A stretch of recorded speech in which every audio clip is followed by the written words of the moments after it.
नमस्कार दोस्तों, मैं विनय शर्मा, वास्तु एक्सपर्ट और एस्ट्रोलॉजर। अपने चैनल में आप सभी का बहुत बहुत स्वागत करता हूं और आशा करता हूं कि आप सब स्वस्थ होंगे, सुरक्षित होंगे। दोस्तों, मीन राशि और मीन लग्न वालों के लिए नवंबर का महीना कैसा जाएगा, आइए ये जानते हैं। मीन राशि वाले भावुक होते हैं, संवेदनशील होते हैं और धार्मिक होते हैं, भगवान से डरने वाले होते हैं। और अभी ये सारी स्थितियां और बढ़ गई होगी क्योंकि लग्न में बृहस्पति हैं और आपका कर्म ही धर्म बन गया होगा, धर्म ही आपका कर्म हो गया होगा।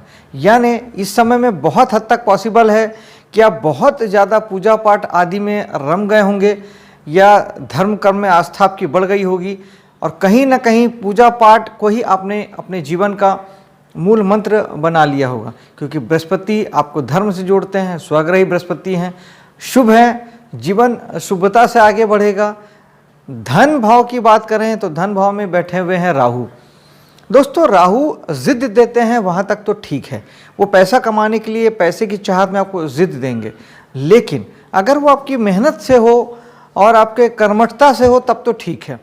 अदरवाइज यही राहु आपको अनैतिक भी बना सकते हैं, क्योंकि राहु पहले जिद देते हैं, फिर उस जिद को पूरा करने के लिए पागलपन देते हैं, यानी किसी भी हद तक चले जाने की जो जज्बा है वो राहु देते हैं। किसी भी प्रकार से नैतिक या नैतिक रूप से वो चीज़ चाहिए यानी चाहिए, वो राहु है।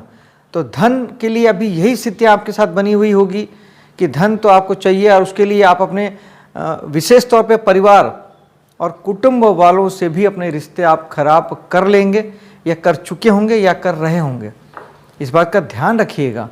राहु के लिए मेडिटेशन कीजिएगा, माइंडसेट क्लियर होगा, समझ बढ़ेगी। पैसा कमाना बहुत अच्छी बात है, उसमें कहीं कोई भी दिक्कत नहीं है।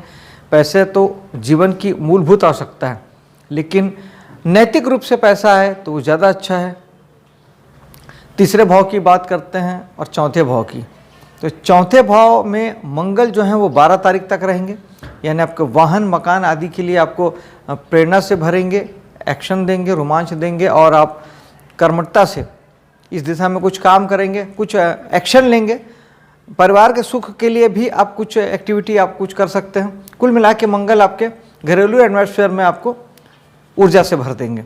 लेकिन यही मंगल 12 तारीख के बाद 13 तारीख को वक्री होकर तीसरे भाव में आ जाएंगे, जो कि साहस और पराक्रम का भाव है।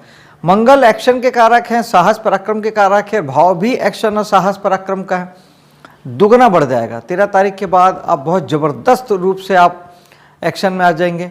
विशेष तौर पे फिर वही कि कहीं ना कहीं धन को लेके आपका जो एक्शन है वो ज़्यादा होगा, साहस पराक्रम भी आप उसी दिशा में ज़्यादा दिखाएंगे, क्योंकि मंगल जो हैं वो आपके धन भाव के स्वामी हैं, दूसरे भाव के स्वामी भी मंगल हैं, तो वो आपको काफ़ी कुछ प्रभावित करेंगे।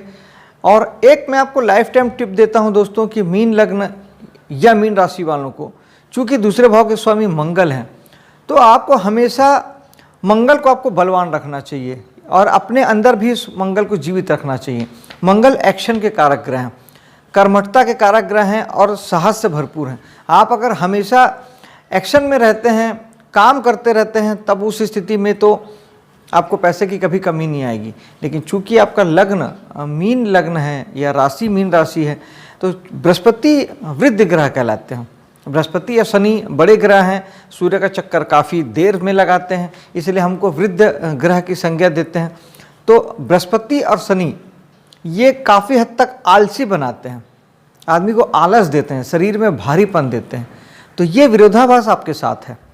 पैसा चाहिए तो आपको सर्वाधिक एक्शन में, आप जितना एक्शन में रहेंगे, पैसा कमाने के लिए जितना साहस दिखाएंगे उतना पैसा आपके पास आएगा। जितना एक्शन में रहेंगे, हमेशा कुछ करते रहेंगे, तो पैसा आपके पास आएगा। अब वहीं आपके लग्न के स्वामी बृहस्पति आपको आलसी बनाते हैं। तो इसके लिए आपको ही अवेयरनेस लानी होगी, आपको ही अपनी समझ जागृत करनी होगी और अपने शरीर के खिलाफ जाके आपको एक्शन में आना पड़ेगा अगर पैसा चाहिए तो। अदरवाइज़ आप धार्मिक व्यक्ति हैं और धर्म में भगवान का नाम लेके ही आप अपनी ज़िंदगी काट सकते हैं, सात्विकता से, शुभता से, बहुत पीसफुली, विनम्रता से, बिना किसी चाहत के भी आप अपना जीवन काट सकते हैं दोस्तों। ये आपकी विशेषता भी है। 8वें भाव की बात करें तो 8वां भाव में जो भी ग्रह होता है उसकी सीधी दृष्टि धन भाव में पड़ती है, तो 8वें भाव के ग्रह कहीं ना कहीं से आपको धन ज़रूर देते हैं। तो ये महीने धन के लिए बहुत अच्छा हो जाएगा। शुक्र यहाँ पे आ जाएंगे 10, मतलब शुक्र यहाँ पे हैं 10 तारीख तक। 10 तारीख तक शुक्र आपको, चूँकि स्वराशि के शुक्र हैं, वहीं उनकी राशि भी है, तो आपको पुश्तैनी प्रॉपर्टी से लाभ हो सकता है, या आपको परिवार में ससुराल से किसी प्रकार की धन की प्राप्ति हो सकती है। बुध यहाँ पे 12 तारीख तक रहेंगे, तो वो आपको जीवन साथी से और आपके मकान गाड़ी वगैरह से आपको पैसे की प्राप्ति हो सकती है, किसी प्रकार की इनकम हो सकती है। सूर्य यहाँ पे छठे के स्वामी हैं, तो छठा भाव सर्विस सेक्टर का होता है, तो सर्विस सेक्टर से आपको इनकम की प्राप्ति हो सकती है, अच्छे खासे इनकम की प्राप्ति। 16 तारीख तक सूर्य यहाँ पे रहेंगे। तो ये सारी चीज़ें हैं आपके तीनों ग्रह यहाँ पे। इसके बाद यही तीनों ग्रह आपके भाग्य में चले जाएंगे। 11 तारीख को शुक्र, 13 तारीख को बुध और 16 तारीख को सूर्य। तब ये सब भाग्य उदय कारक हो जाएंगे। फिर हर वो अपने अपने भाव में, अपने अपने क्षेत्र में आपके भाग्य से आपका सहायता देंगे, आपका भाग्य आपका सपोर्ट करेगा। और आप जीवन में किसी भी फील्ड में जाना चाहें, विशेष तौर पे आप नवम भाव की चीज़ों से जब जुड़ते हैं, धर्म के क्षेत्रों से जुड़ते हैं, प्रवचन आदि देते हैं, मंदिर आदि संचालित करते हैं, धार्मिक संस्थाएं चलाते हैं, उच्च शिक्षा से जुड़े हैं, पिता के डिपार्टमेंट में अगर हम बात करें, तो यहाँ पर भाग्य आपका बहुत बहुत साथ देने वाला है। भाग्य में बृहस्पति की दृष्टि भी पड़ रही है, तो भाग्य तो आपका साथ दे ही रहा है। ज़रूरत बस आपके कर्म की है, प्रयासों की है और कुछ करने की है। विशेष तौर पे धर्म क्षेत्रों में बृहस्पति भी ज़बरदस्त साथ देंगे, पिता के लिए वक्त अच्छा है और भाग्य हर तरीके से आपके साथ हैं। विशेष तौर पे इस महीने तो भाग्य ज़बरदस्त आपके साथ है। आप जो भी करेंगे भाग्य उसमें आपका बहुत बहुत साथ देगा। 10वें भाव की बात करें, कर्म की, आपके जीवन में आप जो कुछ भी करते हैं, नौकरी या बिजनेस या जो भी कर्म करते हैं, वो सब हम 10वें भाव से देखते हैं। एक्चुअली कर्म का भाव 10वां भाव है, हमारा करना ही 10वां भाव है। तो यहाँ के स्वामी बृहस्पति का लग्न में बैठना, आप इस समय निश्चित ही कर्म ओरिएंटेड रहेंगे, एक्शन से भरे हुए रहेंगे। और धार्मिक आधार भी, मैंने जो पहले कहा था कि बहुत हद तक आपकी सोच विचार धार्मिकता के चादर से ओढ़ी जा सकती है। आप चीज़ों को धार्मिकता के आधार पर ले सकते हैं।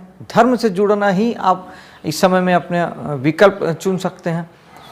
समय अच्छा है, काम आपको करना है। और बृहस्पति, धर्म अपनी जगह है, कर्म अपनी जगह है, तो निश्चित ही आप अपने कर्मों से भी इस वक्त जीवन में कुछ पा सकते हैं, कुछ बन सकते हैं। तो कुछ आप तय कीजिए, कोई गोल सेट कीजिए और अच्छा समय है, उसका उपयोग करिए। आपके दोस्त यार, समाज, सोसाइटी या लाभ, यानी आपकी 11वें भाव की बात करते हैं, जिसे हम इच्छा पूर्ति का भाव भी कहते हैं। यहाँ पर स्वग्रही शनि बैठे हुए हैं, जो कि आपको यहाँ पर संघर्ष देते हैं, यानी आपको मेहनत करनी पड़ेगी दोस्तों के पीछे, समाज के पीछे, और धन लाभ के लिए आपको प्रयास करना पड़ेगा, मेहनत करनी पड़ेगी, परिश्रम करना पड़ेगा, क्योंकि शनि बिना परिश्रम के कुछ भी नहीं देते हैं। या आपकी जो दोस्ती यारी है, जो समाज में जो आपका स्थान है, उसे बनाए रखने के लिए आपको लगातार प्रयासरत रहना पड़ेगा। खर्च की बात करें तो खर्च के स्वामी भी शनि हैं, जो कि एकादश भाव में ही बैठे हुए हैं। तो खर्च भी आपका जो है वो दोस्तों यारों और समाज के पीछे पैसे का खर्च हो सकता है, काफ़ी हद तक पॉसिबल है। और दूसरा कि आपके जो समाज में जो आपका जो स्थान है, उसे बनाए रखने के लिए आप कुछ अपने प्रचार प्रसार के लिए भी आप अपने पैसों का खर्च कर सकते हैं। और लाभ की प्राप्ति के लिए भी आप कुछ इन्वेस्टमेंट आदि कर सकते हैं, लेकिन बेहतर होगा कि सोच समझ के करेंगे, क्योंकि शनि फिर फाइनली दुख के कारक हैं। ऐसा ना हो कि आप सुख की कामना से इन्वेस्टमेंट करें और वो दुख में बदल जाए। तो बहुत ठोक बजा के, बहुत अच्छे से सोच समझ के आप अपने पैसों का इन्वेस्टमेंट कीजिएगा, तो आपके लिए बेहतर होगा। किसी प्रकार की दिक्कत आती है, पैसों का खर्च ऐसा लगता है कि अनावश्यक हो रहा है, ज़्यादा हो रहा है या आपको नुकसान दे रहा है, उस स्थिति में शनि का उपाय कीजिएगा। सरसों का तेल भगवान शनि को चढ़ाइएगा, बहुत अच्छा उपाय है। आप अपना ध्यान रखें, आपके लिए महीना शुभ हो, सफल हो, इसी कामना के साथ अब मैं आपसे विदा लेता हूं। मिलता हूं अगले वीडियो पे। जय हिंद।